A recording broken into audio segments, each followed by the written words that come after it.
네, 옹달 책방 구독자 여러분 안녕하세요. 오랜만에 뵙습니다. 요즘 겨울인데요. 항상 건강하시고 항상 행복하시기를 기원드리고 옹달 책방 구독자 여러분 화이팅입니다.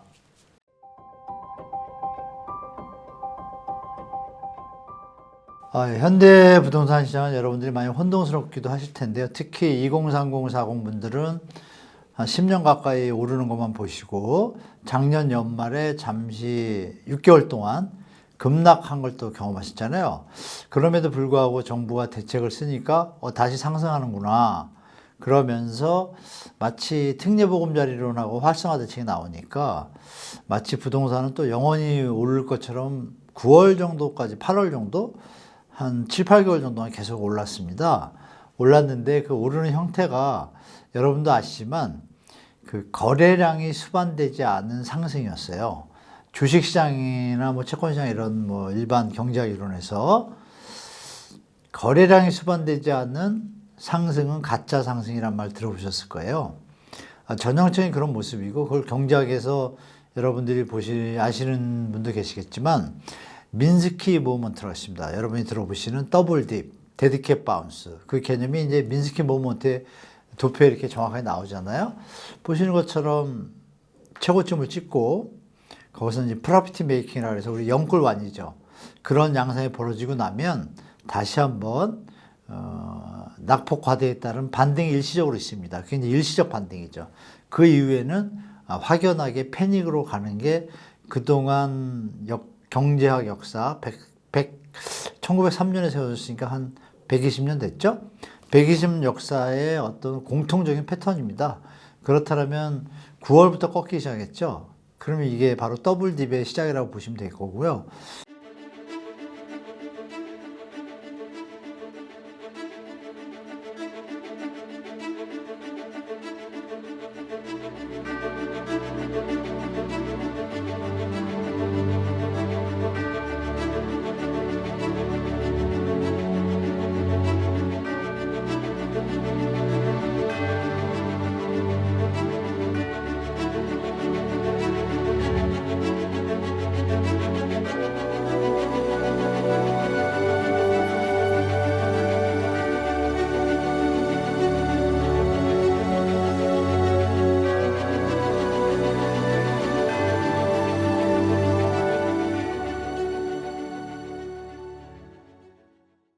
다시 한번 잠깐 반등하는 게 나타났지만 두 번째 2차 일시적 반등이 있을 수 있습니다. 그게 이제 신생아론이 내년 봄에 나오잖아요. 근데 그 금액이 26조 6천억이에요, 예산이. 그러면 올해 아까 말씀드린 대로 특례보금자리론이 한 39조 6천억 예산인데 약간 신청자가 많아가지고 한 41조 원 넘게 소요됐습니다. 그리고 7월 5일 날 나온 50년 주담대가 한 10조 가까이 됐어요. 그러면 한 50조 정도 되죠? 그럼 26조라고 단순하게 비교를 해보면 한 반 정도 되잖아요, 예산이. 대출 확대가. 그럼 여러분이 상상할 수 있는 게, 그러면 올해의 상승이 한 반 정도의 효과가 있겠구나 예측이 될 겁니다. 그러면 시장을 예측해 본다면 올해 시장은 연말까지 하락 추세로 가다가 연말 끝지점에 가서 신생아론에 대한 어떤 기사나 이런 부분들이 약간 조금 보도가 많아지고 약간 펌핑 효과가 있으면서 봄부터 약간 신생아론에 대한 대출이 시장을 약간 견인할 겁니다. 그럼 말씀드린 대로 그 이후에는 더 이상 받쳐줄 것이 없죠. 다만 금리 인하는 좀 기대하겠지만 고금리 여파에 대해서 여러분들이 이해하실 게 우리나라하고 미국하고 미국이 금리를 인하한다고 우리나라가 바로 인하한다는 보장이 없습니다. 이미 통상적으로 기축통화라는 어떤 강점을 생각할 때 우리나라 통화하고 미국 통화하고 보통 그동안 역사적으로 지정학적 리스크가 있지 않습니까? 감안할 때 보통 우리가 1% 정도 더 높아야지 시장이 안정적으로 유지가 됐어요. 그래서 아시는 바와 같이 환율이 높지 않습니까?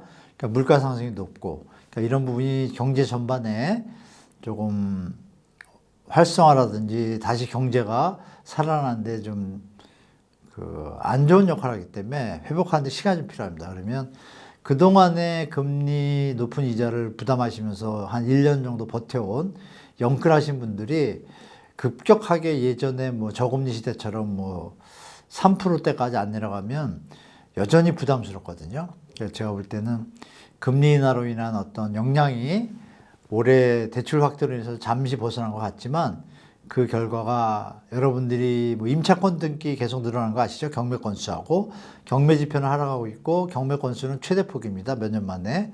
그런 추세를 볼 때 제가 볼 땐 대세 하락 초입이라고 보시고 금리 인하에 대한 기대를 많이 하면 안 된다라고 좀 말씀드릴게요.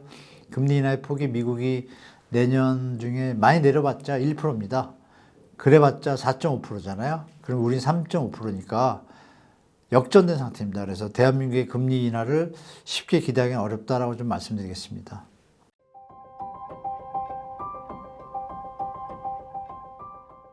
예, 뭐 보도에서 많이 보셨겠지만 여러분들이 부동산 PF 문제인데요. 부동산 PF가 정부에서 이제 긴급 대책을 써서 레고랜드 사태 이후에 일단은 진정이 됐잖아요. 진정이 됐는데 최근에 보도 보셨을 거예요. 그 청담동의 땡땡땡 호텔 부지에 그 하이엔드 식으로 주상복합 사업을 하려다가 새마을금고가 1순위인데요. 제가 알기로는 한 2천억 좀 넘게 1순위로 어떤 사업 그 채권을 가지고 있는데 원래 만기 연장을 한번 했습니다. 다만 사업이 진도가 안 나가니까 새마을금고 사태가 좀 있었잖아요. 새마을금고도 지금 PF 부실 현장이 꽤 많아서 대주단을 형성해 가지고 애를 쓰고 있지만 그 부분이 완전하게 해소가 되지 않았습니다. 다시 한번 조금 외부 충격이 오나 그러면 조금만 뱅크런 사태가 벌어지면 제가 볼 때는 지불 준비일 상태가 지금 충분하지 않거든요. 예금 유동성이.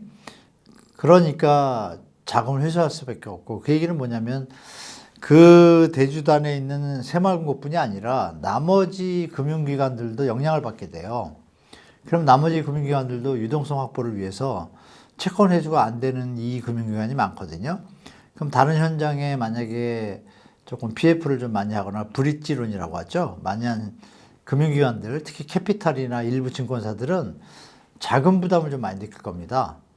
근데 아시는 바와 같이 신용경세 완전히 해소가 되지 않아서 정부가 은행채 발행 한도를 폐지했거든요. 그 이유는 뭘까요, 여러분?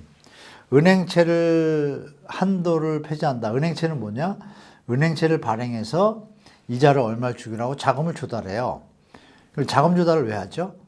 그동안 대출을 했던 거나 예금을 했던 분들의 만기가 돌아올 때 예금주들한테 돌려줘야 되잖아요. 아니면 재유치라든지.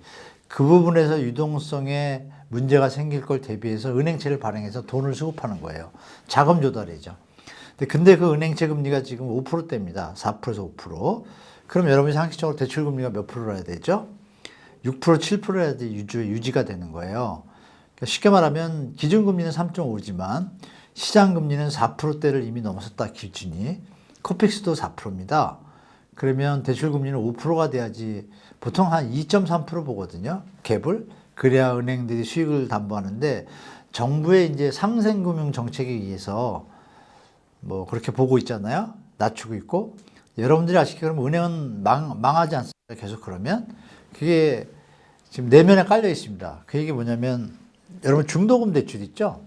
중도금 대출은 위자가 한 6에서 7%예요. 저렴해야 5%고요. 그러면 중도금 대출에서는 정부가 손을 안 대고 있잖아요. 그러니까 뭐냐면 정부의 의지가 좀 보입니다. 일단 부동산 PF가 문제가 되니 그런 부분에 대해서 조금 완화하고 상생금융 가고 뭐 이자 후치라고 하잖아요. 의자를 받지 말아라. 나중에 받아라. 정상화되면. 그럼 정상화되려면 분양가격이 싸져야 수요자가 붙는 시장인데 정상화될 가능성이 좀 없지 않습니까? 그러면 그 현장들이 이자만 내다가 2년 차가 되면 어떻게 돼요? 보통 지금 신용등급 A급 이하는 지금 PF 조달 금리가 10% 선이에요. 그럼 2년이면 20%입니다. 수익이 다 날아가요. 게다가 아시는 바와 같이 건축비가 상승했잖아요. 그러면 4, 5년 전에 사업을 시작한 것들이기 때문에 건축비가 상승한 만큼 손해가 나는 거죠. 사업을 하면. 그러면 그 입장에서는 지금 어떤 총선이라는 변수 때문에 정부에서는 최대한 좋게는 연착륙이라고 하지만 무리가 된 현장은 빨리빨리 정리하는 게 맞죠. 그래서 아시는 바와 같이 BIS 총재가 사무총장이 얼마 전에 왔어요. 국제결제은행 대한민국에 와가지고 그런 얘기를 했습니다. 구조개혁 해야 되고 잘하고 있지만 구조개혁해야 되고 집값을 낮춰라 라고 답을 줬어요.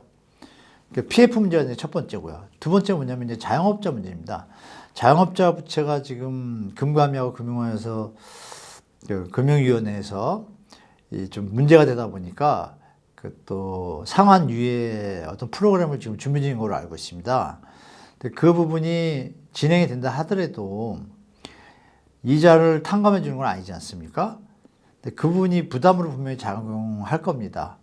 그래서 통상 보면 금리를 올리고 나서 경제에 직접적으로 시장에 표면화되는 시기가 보통 1년에서 1년 반이에요.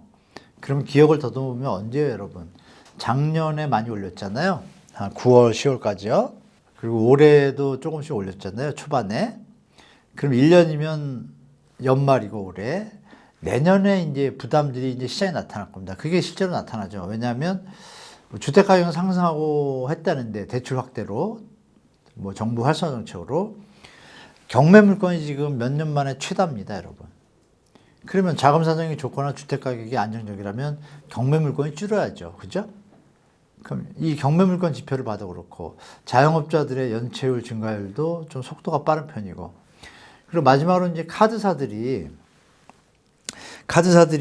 그 은행채가 많이 발행을 하면 카드사 입장에서 카드사가 발행하는 그 ABS나 이런 게 금리를 은행보다 더 높이 줘야 투자자들이 사주잖아요. 그걸로 자금 조달을 하는데, 그러니까 이 부분에서도 또 카드사들도 또 실적도 좀 그렇게 예전보다 성장률이 낮은 데다가 자금 조달 금리가 올라가니까 그러면 이제 부채에 대해서 어떻게 되겠어요?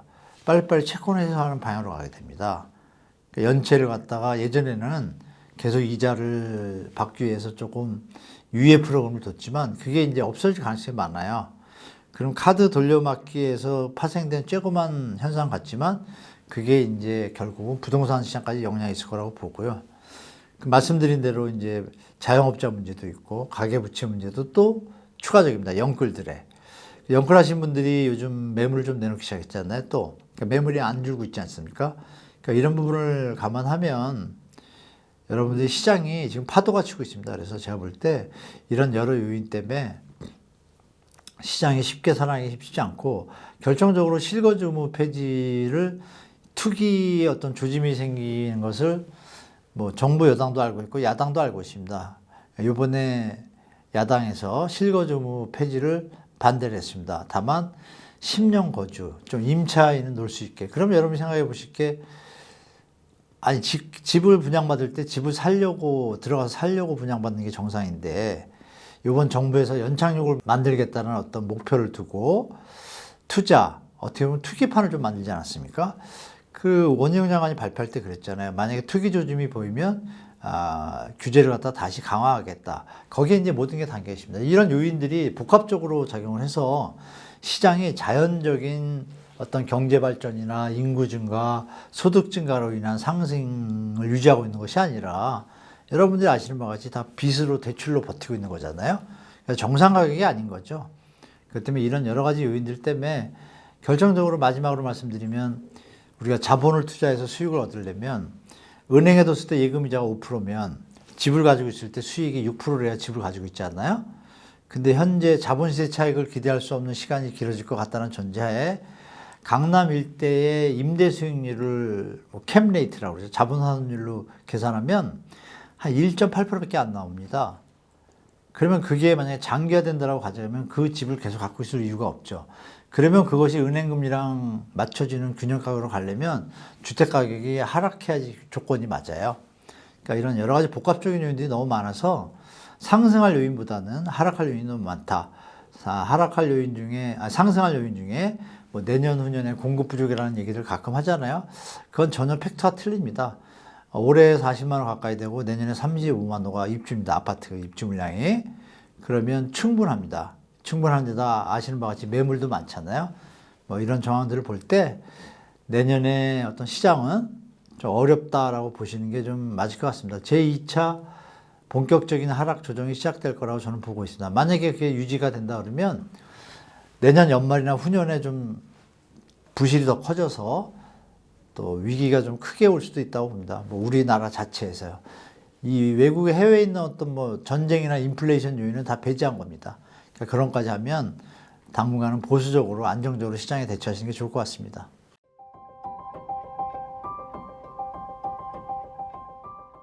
거래량이 감소한다는 거 어렵게 생각하실 필요 없습니다. 주택 적정 수요량이 있어요. 수요량. 그러니까 주택 가격이 정상적이고 부담 가능한 선이라면 우리가 그 일반 식당에서 말하면 테이블 회전율이라고 그러죠. 정상적으로 평균적인 선이 있습니다. 근데 여러분이 아시는 바와 같이 영끌1 때 우리나라 주택 거래량이 엄청 늘었습니다. 100만, 110만 채를 넘었으니까. 그 평상시에 80만, 90만 가던 때도 있었고, 그리고 비교해 보면 결국은 수요가 2020년, 21년에 만약에 올해 집을 살 사람, 2023년도에 집을 살 분이 계셨다고 가정할게요. 근데 갑자기 집값이 많이 오르고 영끌이 불고 난리가 나고 뭐 심한 사람들은 벼락거지라는 아주 안 좋은 그 차별적인 단어까지 막 시장에 또 기자들은 또 그걸 또 싣고 이런 분위기 속에서 사실 어떤 사람이 심리적으로 불안감을 안 느끼겠습니까? 그러니까 좀 무리해서라도 집을 사신 분들이 많지 않습니까? 그러니까 쉽게 말하면 그거죠. 2023년에 실제로 주택을 살 수요자가 이미 2021년에 다 산 거예요. 그러면 2023년에 원래 평균량에서 살 분들이 없죠. 없으니까 답은 뭐예요? 그 뒤에 4, 5년 뒤에 살 분들이 집값이 더 내려오면 미리 살 수 있겠지만 안 내려오면 기다릴 수밖에 없죠. 돈을 모아야 되지 않습니까? 아니면 정말 금리가 낮아가지고 충분히 감내할 수 있는 수준의 집값이 돼야겠죠. 지금은 그런 상황이 아니란 얘기죠. 그러니까 살 사람이 없다. 줄여서 얘기하면 그 얘기입니다. 지금 현재 집값에 현재 소득 수준에 살 사람은 이미 웬만큼 다 샀다. 그 대출을 갖다 조건이 안 되는 분들을 갖다 특례보금자리를 풀어서 하니까 그나마 늘어난 게 이 수준이구나. 그러면 다른 분들은 정상적인 전 세계가 추구하는 알맞은 DSR, 자기 부채가 한 달에 소득에서 갚는 대출 원리금 상환액이 35%를 넘으면 부담되거든요. 그 선에 있는 분들이 없는 거예요, 지금은. 그러면 경제가 좋아져서 소득이 늘어서 그 범위가 올라가서 주택을 사든지 그만큼 거꾸로 주택 가격이 내려와서 부담 능력이 도리어 올라가게 되잖아요. 그 가격이 돼야지 다시 거래량이 늘어난 거지. 지금은 이제 수요가 뭐 일부 어떤 학자분이 수요의 이동, 공백이라고 표현하는데 당연한 말이죠. 그렇죠? 여러분들 사과를 뭐 막 모자라가지고 꼭 먹어야 되는 필수제다 이러면 사과를 갖다 막 샀어요. 살 사람 다 샀잖아요. 그 다음에 남은 사과는 그럼 어떡하죠? 땡 처리하잖아요, 보통. 근데 지금 정부가 어떻게 보면 기득권의 어떤 가격, 투자자들의 가격을 유지해 주려고 땡 처리를 못하게 하잖아요. 그 얘기 뭐냐면 그게 구조개혁이죠. 빨리 구조개혁을 그걸 살 사람 다 사가지고 싸게 팔아야만 살 수 있는 사람만 남았어요. 그럼 싸게 팔아야 마무리가 되잖아요. 안 팔고 위에 가격에 있으면 어떻게 돼요? 그냥 새로운 일, 다른 일을 못하고 여기 묶이게 되죠. 그게 이제 부동산 PF 현장 같은 거고. 그리고 현재 시장에서 그럼 주택 가격을 낮춰야 되는데 정부에서 신호들이 안 낮추고 버티면 혹시 팔 수 있을까는 약간의 어떤 애매모호한 스탠스를 취하니까 매도자분들도 타임을 잃는 거예요. 만약에 정부가 이렇게 공격적으로 주택 가격을 방어하지 않았다면 물론 뭐 연착륙, 경착륙에 대한 어떤 뭐 반로 찬반 여론이 있겠지만 그러지 않았다면 지금 주택 가격은 좀 많이 정상화돼 있겠죠. 그러면 저절로 거래량이 느는 시점이 됐을 겁니다. 다만 그 시기가 이미 시간을 지났고 제가 볼 때는 시간이 좀 더 지나면 새로운 형태로 우리한테 좀 나타날 것 같다. 하향의 어떤 모습으로. 그래서 거래량은 당분간 다시 증가하기는 어렵다라고 말씀드리겠습니다. 단 신생아론 때문에 인위적인 또 수요가 나오잖아요. 그 부분들만 소화되고 나면 다시 거래 절벽으로 갈 가능성이 되게 높다. 뒤늦게 지금 따라붙는 분들은 굳이 막 급하게 옛날의 추억을 더듬을 필요가 없습니다. 시장이 바뀌었습니다. 그거 좀 말씀드리고 싶고 긴 호흡을 가지시고 차후로 120만 채 공공택지 공공분양이 앞으로 5년 10년 내에 다 분양되거든요. 그 물량을 한번 계산해 보셔야 됩니다, 여러분. 그러면 시장이 좀 보이실 겁니다.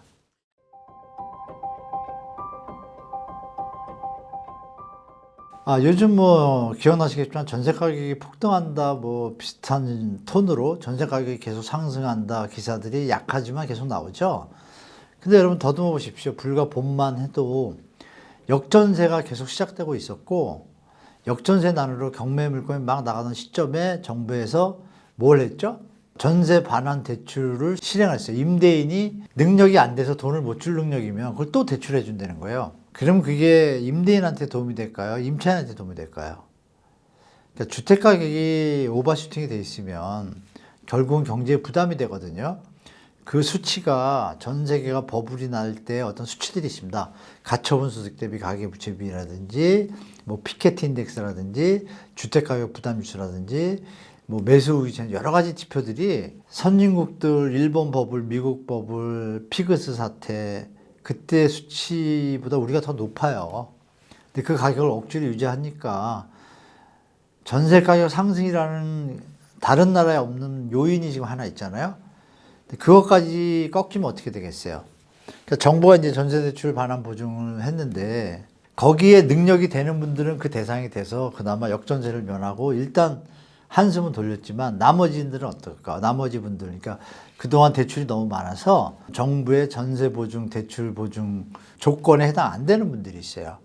그분들은 제2금융권밖에 안 되거든요. 거기도 쉽지 않죠. 그게 이제 경매로 나오는 거거든요. 그래서 아까 말씀드린 대로 경매 물건이 자꾸 늘어나고 있는데 요즘 이런 일이 벌어지고 있습니다. 그 전세 가격 상승이라는 거하고 지금 말씀 주신 대로 전세 물건이 상승하는데 왜 늘어나냐. 그러면서 여러분 생각해 보세요. 전세 가격이 부도처럼 올라가고 있다라면 역전세가 어떻게 나죠? 임차권 등기가 늘 이유가 없잖아요. 임차권 등기라는 건 뭐예요, 여러분? 주인이 돈을 안 줘서 법원에다 힘을 빌려가지고 경매를 하기 전에 사전 단계예요. 근데 그 숫자가 가격이 오르면 있을 수가 없잖아요. 전세돈을 다 돌려주고 남는데. 그러니까 가짜 기사인 거예요, 기사가. 그 기사가 왜 가짜 기사냐? 어느 신규 단지에 1000세대인데 신혼부부들이 많이 찾는 아파트예요. 거기는 나온 물건보다 사람이 많으면 올라갈 수가 있잖아요. 왜? 신혼부부는 또 5억까지 묻지도 따지도 않고 대출해 주잖아요, 전세보증금을. 이런 정부가 만들어 놓은 어떤 요인들이 가격을 받치고 있어서 전세 가격이 올라가는 것 같지만 실제 전체 시장을 볼 때는 역전세가 지금 많이 일어나고 있어요. 내년 봄까지 아마 일어날 텐데요. 그러면 거기서 우리가 생각할 건 뭐예요? 그러면 전세 가격이 올라가면 전세 물건이 줄여야 되겠죠. 그리고 결정적인 게 뭐냐면 전세 가격이 오르는 이유에 하나의 원인이 있습니다. 정확하게 뭐냐? 사람들이 집을 안 사는 이유는 뭐예요? 아, 집이 안 올라갈 것 같으니까 차라리 전세를 살겠다는 수요가 있겠죠.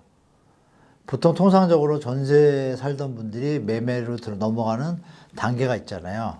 전세 가격이 매매 가격이 90%면 매매로 넘어가요. 근데 지금은 전세 가격이 50%도 비싼데 매매 가격이 90, 100이니까 갭이 너무 크니까 못 쫓아가니까 매매로 못 넘어가죠. 그럼 전세는 조금 올라갈 수는 있죠. 그렇죠? 수요가 더 생기니까. 근데 그 올라가는데 입주 물량이 지금 너무 많아요. 그러니까 이런 현상을 한 번 더 말씀드리면, 자, 매매 물량이 막 늘다가 요즘 약간 줄었어요. 근데 전세 물량이 막 줄다가 갑자기 늘기 시작했어요. 매매 물량은 서울 아파트 같은 경우에요. 7만 8천에서 8만까지 넘었다가 지금 7만 8천대입니다. 2천 개가 없거든요. 근데 전세 물량은 3만 1천대에서 3만 5천까지 왔어요. 도리어 더 늘어났어요. 왜? 서울에 입주 물량이 많거든요. 원베일리도 지금 다 안 됐죠. 또 개포 DH 퍼스트 아이파크도 지금 6,700세대 나오죠.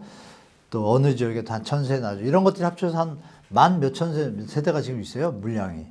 그러니까 입주 물량이 많으면 당연히 공급이 많으면 가격이 하락하겠죠. 하락하는데 안 나가니까 매매하려고 내놨던 분들이 어떻게 돼요? 유동성이 부족해지면 전세로 돌리겠죠. 그러니까 입주 물량에다가 매매를 팔렸다가 안 팔리는 분들이 전세로 돌리는 분들 물량까지 가세하니까 갑자기 한두 달 만에 3만에서 3만 5천이면요. 20%가 는 거예요. 물량이. 그럼 전세 가격이 하락해야 되잖아요. 근데 부동산 통계는 그래서 제가 100% 믿기 힘들다는 겁니다. 샘플도 공개를 안 하거든요. 주간동에. 그래서 100% 믿지 마시고 발품 파시면 전세 가격은 연말부터 해서 내년 초까지 계속 보합이나 아까 말씀드린 대로 매매 수요가 매매로 안 넘어가고 전세 수요로 더 많아지면 전세 가격이 올라가야 되는데 그 어떤 올라가는 힘보다 입주 물량이나 전세 물량이 많아요. 현재 나온 물량이. 그러면 당연히 수요가 10이 늘었는데 공급이 20이 늘면 당연히 공급이 많으면 가격은 내려가겠죠. 그러니까 역전세는 계속 한 달에 1,000개, 2,000개씩 임차권 등기 경매 물건이 나오는 겁니다. 이렇게 시장을 보시는 게 좀 정확한 판단 같습니다.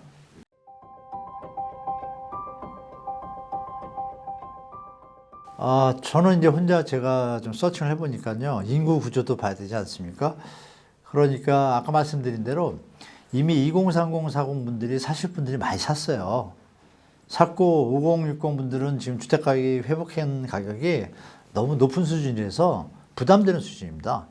그럼 둘 중에 하나죠. 소득이 늘거나 인구가 많이 늘거나 뭐 저금리가 확대거나 이런 조건들이 받쳐줘야 반등을 하는데 제가 보는 관점에서는 잠깐 반등하더라도 전고점을 뚫을 수가 없는 수준에서 끝일 것이고요.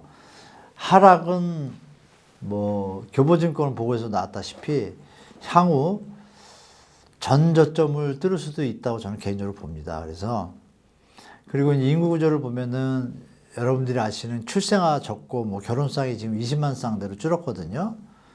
저희 때만 해도 50만 쌍, 40만 쌍이었어요. 반토막 수준입니다. 30년 만에. 그러면 그 중간에는 반토막이 아니라 한 20%, 15% 줄었을 거 아닙니까? 근데 지금 현재 나오는 뭐 인허가 물량이나 공급 물량이나 착공 물량 이런 걸 보면 뭐 2024년, 25년까지 충분해요. 제가 볼 때. 그러면 그 시기가 끝나고 올해 지금 많이 안 짓잖아요. 여러 가지 문제로 자금 문제도 그렇고 그럼 요번에 안 지으면은 2023년이라고 보고 4, 5, 6년도 때 약간 반등의 소지가 있습니다.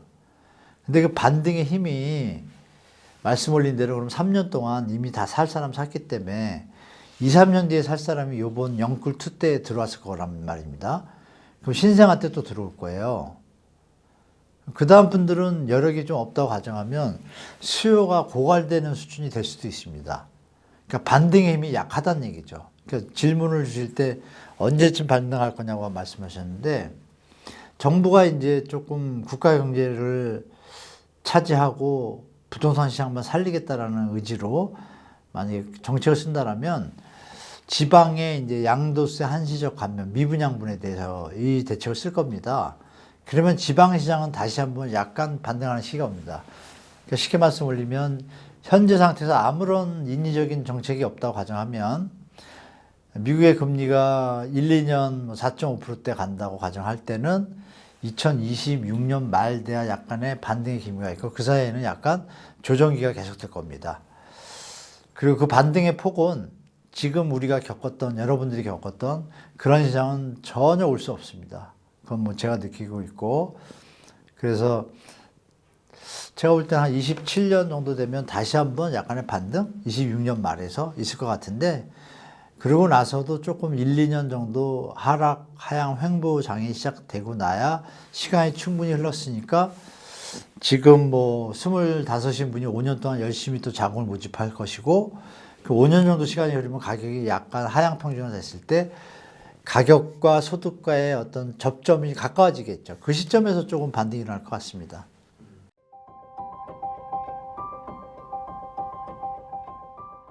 가계부채 어떤 가계부채 위험도라든지 국가 경제에 미치는 그 프로세스를 일단 기본적으로 이해하시면 가계부채가 어느 임계점을 넘으면 자기가 버는 돈의 가구를 볼 때 우리가 가계기업 정부라는 경제 주체가 있잖아요.